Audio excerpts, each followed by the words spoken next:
Добар ден на сите. Уште еднаш почитувам претседател на владата, почитувам директоре на Агенцијата за финансиска поддршка и рурален развој, почитувам градоначалник Смилевски.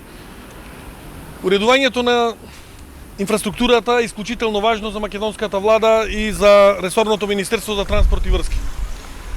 Исклучително сум задоволен од динамиката на изградба, на реконструкција, на рехабилитација на голем дел на патишта, голем дел на работи кои што се поврзани со комуналната инфраструктура, гасификацијата, изградбата на социјални станови и така натаму.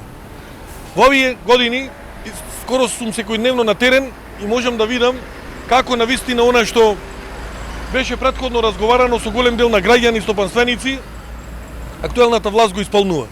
Го исполнува на начин заради да ги задоволиме сите вистински и суштински потреби кои што ги имаат граѓаните и стопанствениците. Денес сме на увид на градежните активности кои што се вршат во општина Бутел во делот на индустријската зона Визбегово, каде што е во крајна и завршна фаза изградбата на водоводот. Очекувам во многу брз временски период овој водовод од 7 километри во вредност од 1,6 милиони евра да биде во целост завршен. И исто така имаме една силна динамика на активности поврзана со изградба на канализацијата. Едниот крак е веќе завршен, очекуваме дека во наредниот период ќе биде за многу брзо и овој крак завршен, така да онај рок кој што е предвиден ќе биде многу претходно реализиран и на тој начин ќе овозможиме она што пред 2 и повеќе години го разговаравме со стопанствениците заедно со градоначалникот, претседателот на владата и тогашната влада, со луѓето за кои што неопходна потреба за функционирање на индустријската зона Визбегово им беше правење на комунална инфраструктура, поточно изградба на водовод и канализација. Јас знам и тогаш имаше одредени скептици, како што и сега се обидува некои со разноразни флоскули да фрла тези дека као не постои, не се работи така натаму. Напротив, тоа е многу повеќе од видливо. Мене ме чуди што истите луѓе, ги слушам деновиве така, кои буквално изминатите 7-8 години капиталните инвестиции ги сведуваја на изградба на поменици, лавови, не знам, жални врби и така натаму, да сега истите луѓе ни зборуваат нас за инфраструктура, а ние одржавме буквално лекција како се гради инфраструктура. 86% реализација на капиталните инвестиции има Министерството за транспорт и врски ланската година. Ако во месец мај имавме 18% реализација, сега во јуни ќе имаме 25%.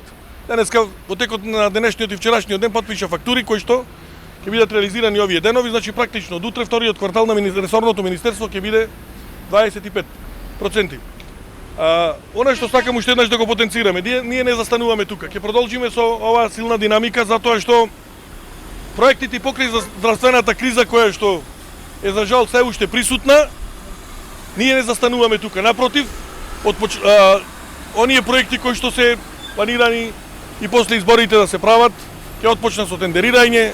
Дел од проекти се во завршна фаза, така да овој ек на градежна сезона кој што трае и ќе трае веројатно до таму ноември-декември месец ќе биде во целост исполнет. Се со цел да реализираме колку што може повеќе проекти во интерес на граѓаните, во интерес на општината Бутел. Јас сакам во оваа прилика јавно да го пофалам градоначалникот на општина Бутел, бидејќи во изминатиот период имаме изворедна соработка, сработивме голем дел на проекти, интересот негов е огромен за општината, значи покрај од овие водоводи, канализации работиме на социјалната зграда, која што е со 312 стана, премиерот кажа. Исто сакам да потенцирам дека 690.000 евра се одделени средства преку ресорното Министерство за транспорт и врски, преку Светска банка, кај што ќе бидат реализирани локални патишта и улици, така да со проектите кои што ги дават и дополнително, не само во ресорно министерство и другите министерства, мислам дека уште за не повеќе од една година ќе ја смениме во целост сликата на општината. Ви благодарам.